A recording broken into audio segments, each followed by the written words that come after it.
Baik, kita akan masuk ke dalam firman Tuhan. Bisa ditampilkan. Oke. 2026 Blessed Family. Jadi inilah yang Tuhan taruh bagi gereja ini. Dan doa dari kami semua pengembalaan supaya semua keluarga diberkati di 2026. Mari kita baca ayatnya dengan keras di awal tahun 2026. Kiranya engkau sekarang berkenan memberkati keluarga hamba-Mu ini. Supaya tetap ada di hadapan-Mu untuk selama-lamanya. Sebab ya Tuhan Allah, Engkau sendiri yang berfirman, dan oleh karena berkat-Mu, keluarga hamba-Mu ini diberkati untuk selama-lamanya. Kata dalam bahasa Inggrisnya, keluarga yang diberkati dan permanent blessing. Itu bagus sekali, permanen. Nah Bapak Ibu, kita kemarin mendengar bagaimana perang Amerika menyerang Venezuela. Lalu China juga mengepung Taiwan. Kita nggak tahu ke depan ini apa yang terjadi. Tapi kata firman Tuhan, permanent blessing. Di atas kita diberkati. Kalau ada krisis pun pegang firman ini. Karena Alkitab berkata apa yang sudah diberkati tetap diberkati Tuhan. Boleh katakan my family is blessed. Coba kata my family is blessed. My family is blessed. Baik, kita akan masuk seri yang pertama yakni honor. Mari kita baca Markus 6 ayat 2 sampai 5. Pada hari Sabat, kita baca bersama-sama ya Bapak Ibu. Pada hari Sabat, ia mulai mengajar di rumah ibadat. Dan jemaat yang besar takjub ketika mendengar dia dan berkata, dari mana diperolehnya semuanya itu?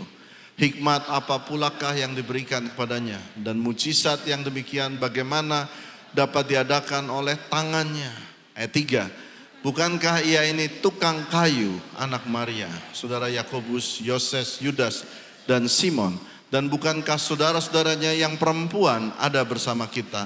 Lalu mereka kecewa dan menolak dia. Ini menarik sekali karena ditulis di sini ada saudara Yesus, ada Yakobus, Yoses, Yudas, dan Simon. Jadi kalau saudara ada kuis sekolah minggu, ditanya berapa saudara Yesus, berapa saudara laki-laki Yesus, ada 4 ya. Yakobus, Yoses, Yudas, dan Simon. Nah lalu tanyain apakah saudara Yesus ada yang perempuan? Ada. Mari kita, yang perempuan, saudara-saudaranya yang perempuan ada bersama kita. Jadi itulah tentang Yesus. Tapi yang menarik di sini dituliskan ayat 3, bukankah ia ini tukang kayu, anak Maria? Nah ini kita belajar sesuatu di sini. Yang pertama dilihat Yesus hebat. Lalu ditulis, tapi kan dia anak tukang kayu. Langsung diturunkan. Rasa hormatnya itu langsung turun. Lalu kita lihat selanjutnya. Ayat 4 mari baca bersama. Maka Yesus berkata kepada mereka, seorang nabi dihormati di mana-mana. Kecuali di tempat asalnya sendiri. Di antara kaum keluarganya dan di rumahnya. Ayat 5 dengan keras. Ia tidak dapat mengadakan satu mujizat pun di sana. Kecuali menyembuhkan beberapa orang sakit. Dengan meletakkan tangannya atas mereka. Ia tidak dapat melakukan satu mujizat. Bahasa Inggrisnya, he is not able, tidak mampu. Dan saya bingung di sini. Kok bisa dibilang Tuhan tidak mampu? Bukankah dia anak Allah sanggup membangkitkan orang mati tapi tidak mampu? Mari saya jelaskan ayat 4 jawabannya. Mari kita baca, seorang nabi dihormati di mana-mana kecuali di tempat asalnya sendiri, di antara kaum keluarga dan di rumahnya. Ternyata kata hormat atau honor. Sehingga dalam perkumpulan itu pada saat itu tidak satu pun ada yang dapat upah ataupun mujizat. 0. Saya ulangin lagi, berapa banyak? 0. Tidak ada. Tapi mari kita lihat kisah selanjutnya. Ada sebuah cerita, Yesus datang ke sebuah rumah. Rumah itu penuh dengan para ahli Farisi, para guru-guru dan teman-teman murid-murid Yesus. Penuh sekali semua. Semuanya mendengarkan dan mereka suka hadiri sebuah pengajaran dan mereka berargumen, debat, itu biasa di orang Yahudi.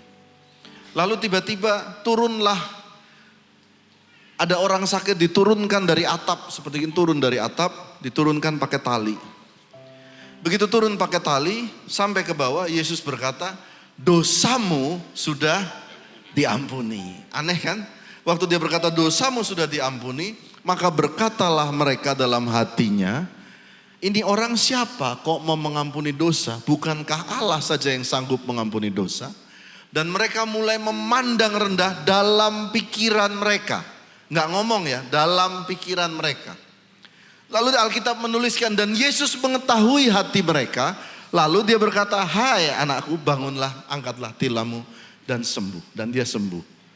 Dari satu rumah itu yang menghormati Tuhan Yesus, hanya orang-orang, 4 orang dan temannya itu yang berupaya dengan segala effort mencari kesembuhan dari Tuhan. Seluruh rumah, gurunya, ahli Taurat, pelayan, tidak ada yang dapat mujizat. Hanya orang itu aja. Kita lanjutkan yang ketiga. Cerita yang ketiga.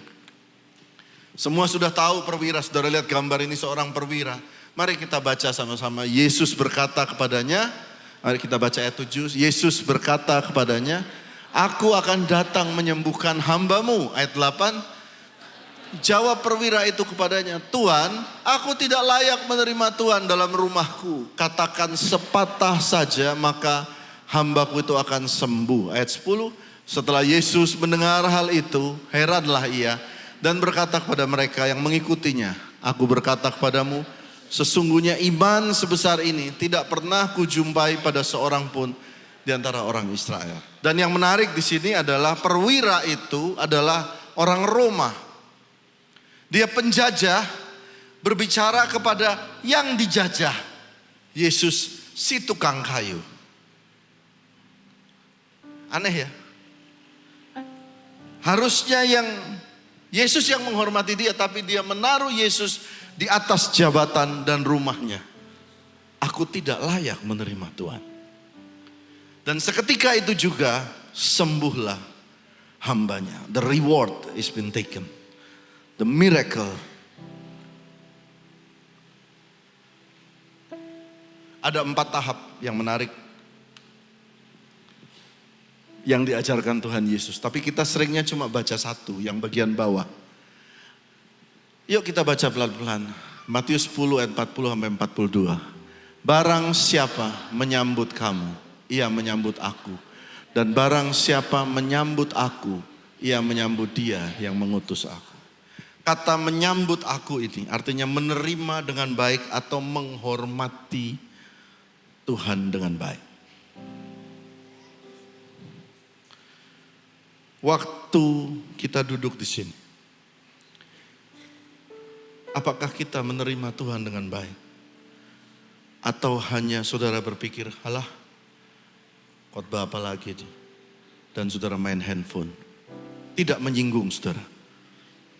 Hanya mendakwah. Sambutlah Tuhan dengan baik, katakan. Karena kamu akan dapat reward. Kamu akan dapat mujizat.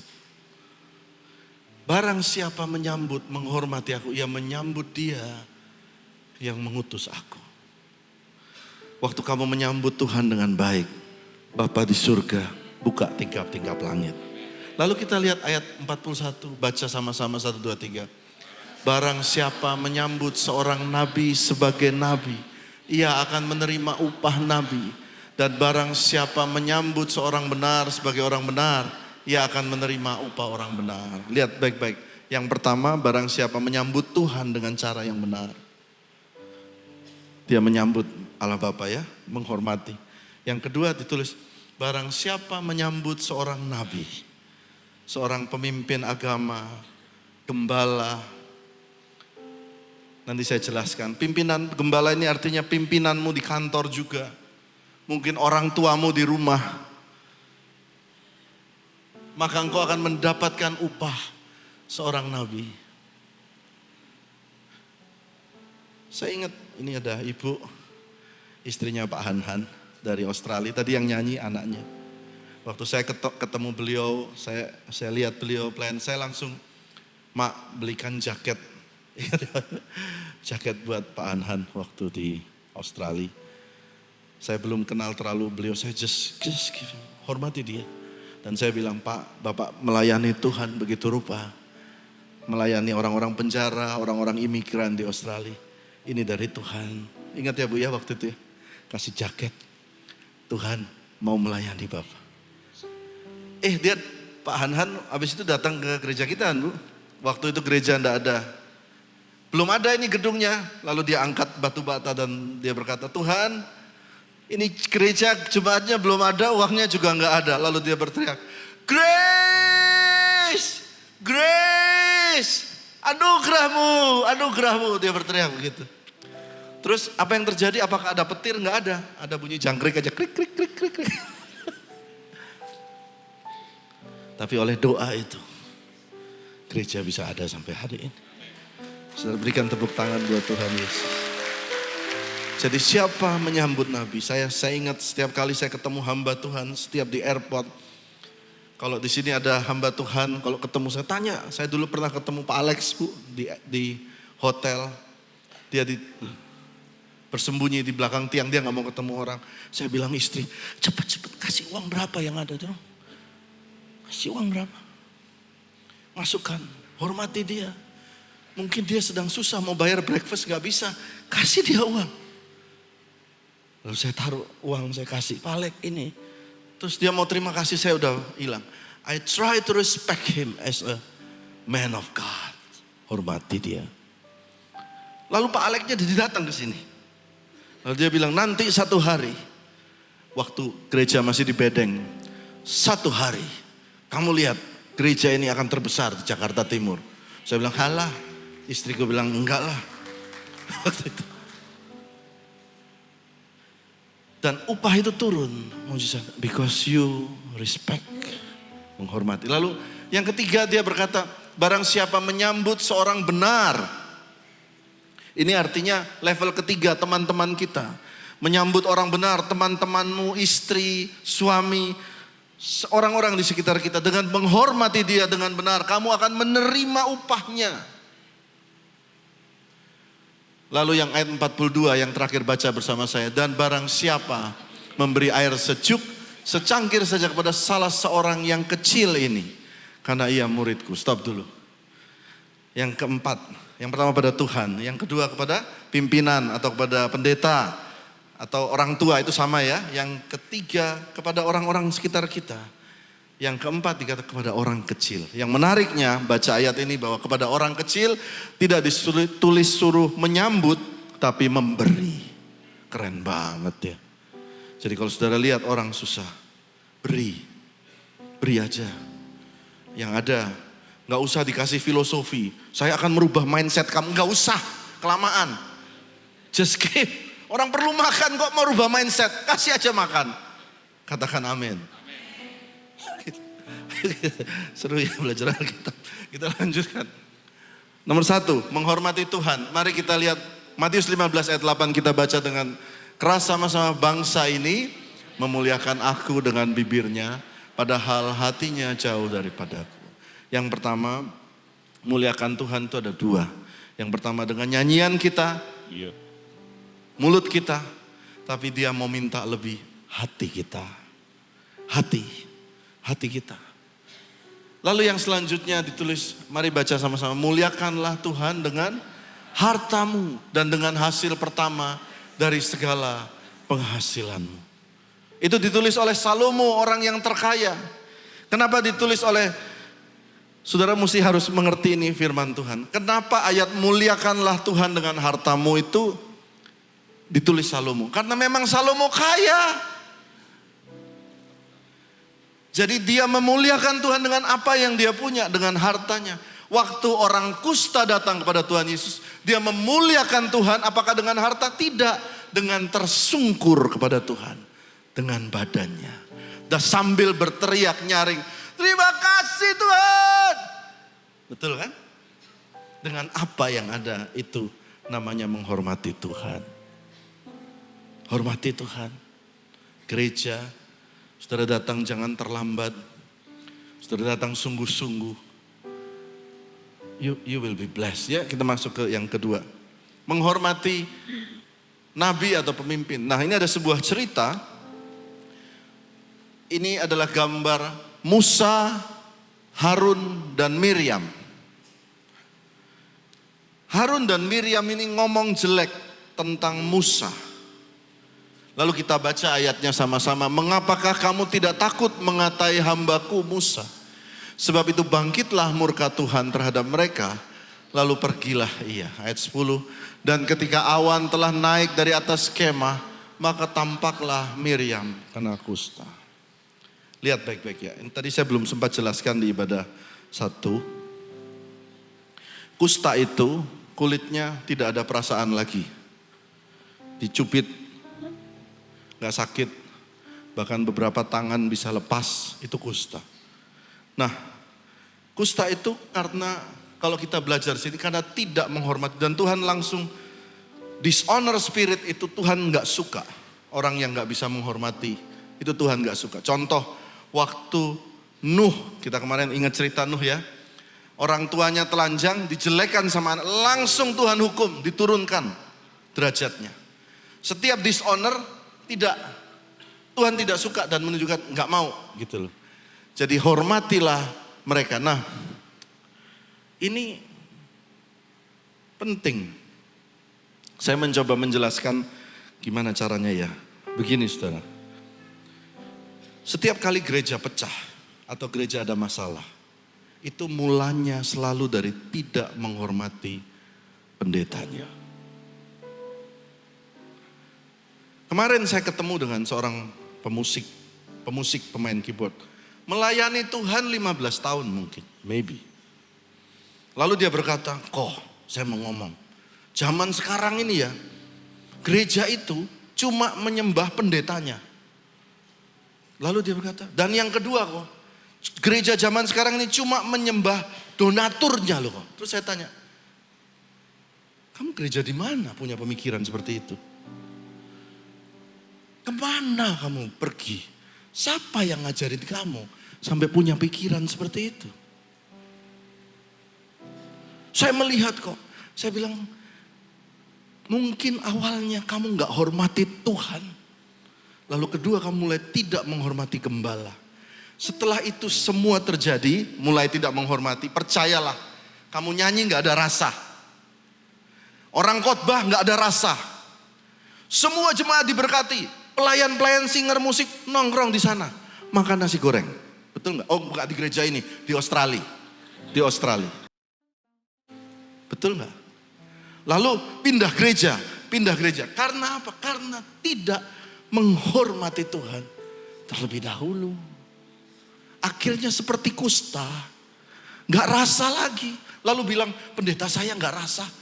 Apa, merindingkah? Nonton film horor. Mau merinding nonton film horor lebih serem saudara. Start with dishonor spirit. Dan hari ini saya berdoa kita semua menghormati Tuhan. Sehingga mujizatnya banyak terjadi di gereja. Saya ingat, ini saya cerita, John Bevere cerita, John Bevere ya Bu ya bahasa Inggris. John Bevere cerita satu hari dia datang ke sebuah gereja. Dan gereja itu ada bisnismennya. Lalu dijemput oleh gembala dan ibu gembala. Lalu ditanyakan kepada dia, bagaimana Bapak gembala dan ibu gembala. Dan dikatakan, oh ya kita ambil gaji kecil di Texas, gereja kecil. Dan istri saya juga bekerja untuk memenuhi kehidupannya. John Bevere waktu mau khotbah dia siapkan bahan, lalu dia berubah khotbahnya. Dia suruh hormatilah pemimpinmu. Dia khotbah dia suruh ambil persembahan sebanyak-banyaknya supaya berkat Tuhan tercurah. Dan malam itu terkumpul persembahan yang cukup lumayan dan diberikan kepada gembala dan ibu gembala. Lalu gembala dan ibu gembala meneteskan air mata dan mereka berkata, bertahun-tahun kami siap untuk melayani Tuhan. Tapi baru kali ini mereka merasakan berkat sambil mereka air mata keluar. Saudara, apa yang terjadi? 2 minggu kemudian para bisnismen itu telepon John Bevere dan berkata, kami mengalami mujizat keuangan. Ada proyek-proyek kami yang diberkati. Ada hal-hal yang diberkati, sesuatu yang baru. Dan waktu John Bevere 1 tahun kemudian, saudara bisa lihat di YouTube-nya. Dia kembali ke gereja itu. Gereja itu sudah beli gedung. Ternyata hormat mendatangkan berkat rezeki kepada kita semua. Hormatilah orang tuamu. Supaya kita diberkati. Loh, gak usah di gereja. Semua orang juga tahu ya Michael ya. Respect. Hormati pimpinan kantormu juga. Kasih mereka sesuatu yang baik. Yonggi Cho. Iya kan, Dr. Cho. Waktu datang ke Indonesia, waktu dia makan di restoran, semua pelayan-pelayannya yang dia bawa dari Korea berdiri semua. Tidak berani duduk sampai Dr. Cho duduk. Setelah Dr. Cho duduk, semua baru duduk. Apakah mereka orang yang digaji Dr. Cho? Bukan. Pengusaha, kontraktor, pengusaha ini, pengusaha. Dan tanyakan, why? Kita mau menghormati pelayan Tuhan. Karena kita menghormati pelayan Tuhan, Tuhan menghormati bisnisku. Itu yang benar. Amin, saudara. Saudara pada serem ya. Menghormati sekitar kita. Mari kita baca dengan keras Roma 12 ayat 10. Hendaklah kamu saling mengasihi sebagai saudara dan saling mendahului dalam memberi hormat. Kata kasih dan hormat ini bergandengan. Hendaklah kamu mengasihi lalu saling mendahului dalam memberi hormat. Seringkali dalam keluarga karena kebanyakan terlalu dekat, maka rasa hormat itu mulai hilang. Alah, kan dia juga begini. Alah, try to honor and love. Kasih itu menghormati juga, katakan amin. Menghormati perasaan dia, menghormati kesukaan dia. Respect, jangan anggap remeh. Hanya karena kebanyakan kita lihat dia bangun tidur, rambutnya naik dan sebagainya. Enggak, ini bukan curhat ya. Lalu kita tidak menghormati, itu tidak bisa. Kasih selalu berurusan dengan menghormati. Katakan amin. I respect my wife. Saya menghormati istri saya. Saudara tahu, setiap kali saya khotbah, saya selalu tanya, tadi bagus gak? Dan dia selalu berkata, bagus dan dalam. Ibadah 2, saya khotbah yang sama. Saya tanya lagi yang sama. Maklum, suami haus pujian. Dan dia selalu jawab, baik, bagus. Tapi kalau ada hal-hal yang kurang, dia akan kasih masukan. Yang bagian sini jangan. 3 kali sama, dia duduk di sini. 4 kali sama, dia duduk di sini. Dia menghormati saya. Waktu saya ada rezeki, saudara tebak siapa duluan yang saya berkati? Duh, saudara yang jawab. Gak usah, hormati Tuhan. 2026 tahun kalian diberkati. Berikan tepuk tangan buat Tuhan Yesus. Yang keempat, menghormati orang kecil. Kita baca aja ayatnya, kita semua udah mengerti. Dan barang siapa memberi air sejuk secangkir saja pun kepada salah seorang yang kecil ini, karena ia muridku, aku berkata kepadamu, sesungguhnya ia tidak akan kehilangan upahnya. Banyak orang Kristen cuma mencatat kehilangan upah ini kalau menolong orang kecil. Ternyata satu urutan. Banyak orang Kristen suka ngamuk-ngamuk sama istrinya, cerai dan sebagainya, wah ngawur. Lalu dia tutup itu dengan banyak menolong orang miskin. Belum lengkap. 4. Hormati Tuhan. Hormati pemimpinmu. Hormati orang benar di sekitarmu. Beri kepada orang kecil. Yuk kita lanjutkan. Kenapa kita belajar menghormati? Karena Tuhan juga menghargai kita. Mari kita baca ayat ini. Ini ayat dari Tuhan buat kita. Sebab itu janganlah kamu takut karena kamu lebih berharga dari banyak burung pipit. Ada sebuah cerita di Alkitab, ini cerita terakhir. Ribka mau cari jodoh dan Abraham punya anak namanya Ishak mau cari jodoh. Lalu Abraham mengirimkan hambanya untuk mencari jodoh pakai unta. Di dalam untanya banyak emas, perhiasan dan sebagainya. Lalu unta-unta itu sampai ke sebuah tempat, ketemulah Ribka, seorang wanita ini, melihat unta datang kena debu kotor dan jelek. Saya mau katakan di sini, kadang berkat Tuhan itu suka menyamar. Menyamar dalam bentuk sesuatu, ya kok kayak gini, ya kok kayak gini. Siapa tahu itu berkat Tuhan. Awalnya dia lihat, loh beban, unta dikasih minum begitu banyak, dia lihat beban. Tapi justru waktu dia menghormati, dia melayani menyambutnya, ternyata beban itu di atasnya ada emas, perak, dan Ribka menjadi keturunan yang diberkati. Honor brings reward. Ayo kita baca ini sama-sama. Oleh karena engkau berharga di mataku dan mulia, aku ini mengasihi engkau. Saudara lihat, tadi kita menghormati Tuhan, Tuhan juga menghormati kita. Lalu kita baca ayat ini dengan keras sama-sama. Honor and majesty are before him.